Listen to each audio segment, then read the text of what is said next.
गुस्सी बाबा माय पोपी पे मर गेल है ते ठाकुर जी के फोन करे छे ये बियाहिया वाला नारी के रात को कर के आन लिए रहे ठाकुर ओए अबला के हाथ के मेहंदी ने छुटले रहे हाथ की आरता ने छुटले रहे पैर के पर लिखा नहीं निकले रहे ठाकुर जी सारी के रंग नहीं मलिन भेले रहे अरे की मर गइले रे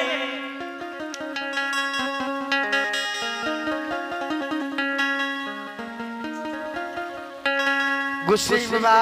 ठाकुर जी हो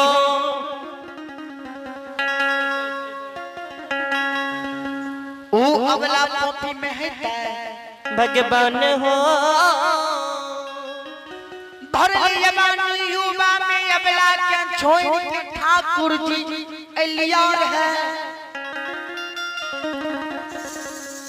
लीलाधारी हो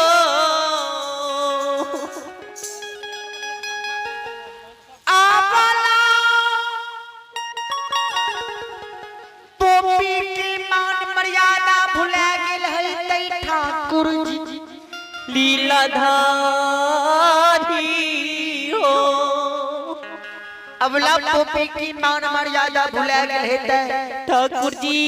अबला पर घर शादी गुस्सी बाबा कर लेने है तै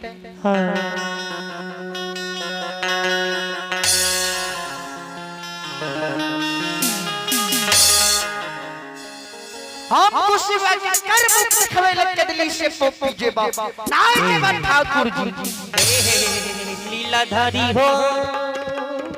इतने गुण तब की कते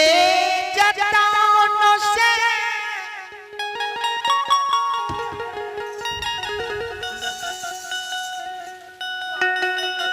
धर्म के गहबर बांधलिया है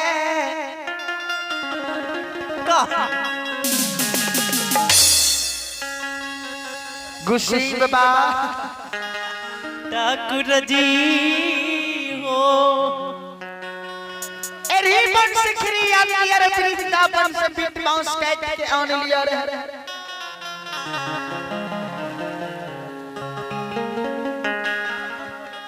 आनंद बन जंगल से बीट बाउंस कैट के आन लिया है ठाकुर जी गुस्सी बाबा इतनी गुना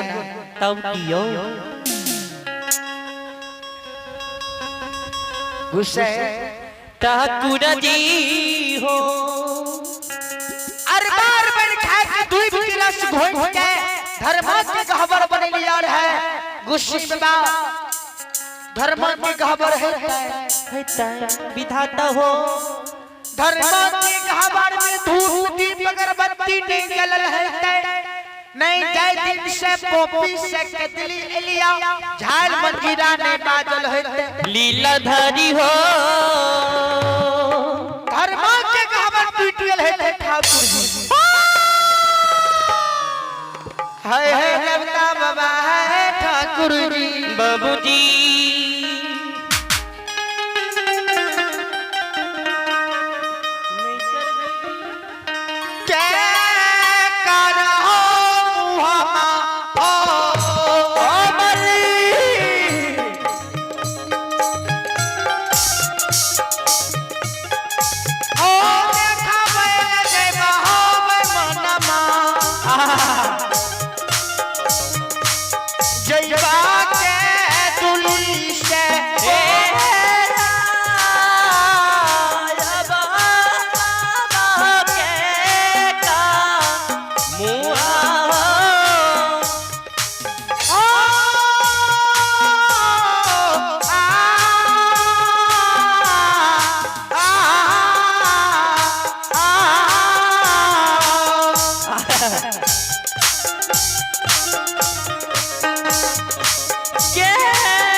संशिरमणि श्रोता बंधु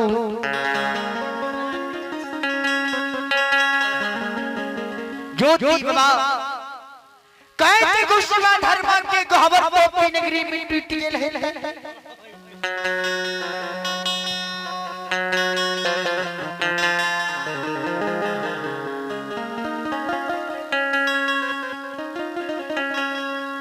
कते जतान से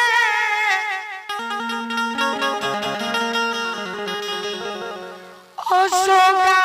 के वृक्ष लगलिया रहे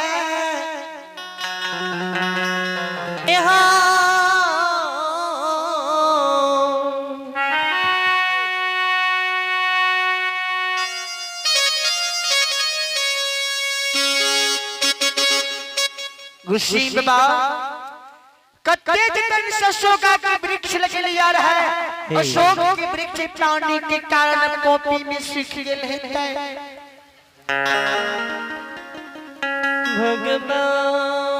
भगवान दूध भात खिया के कोई चिड़िया के पोसलिए रहे ठाकुर ठाकुर जी हो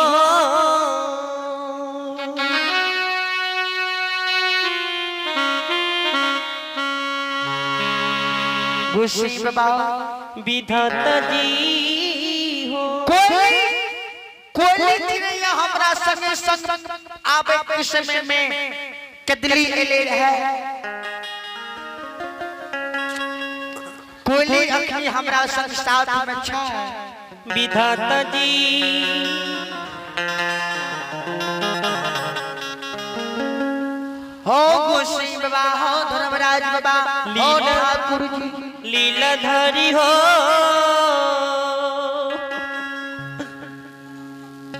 एक दिल के राजा तपस्या बनवासी त्यागी हे हो विरागी सुनो नहीं मैं मरला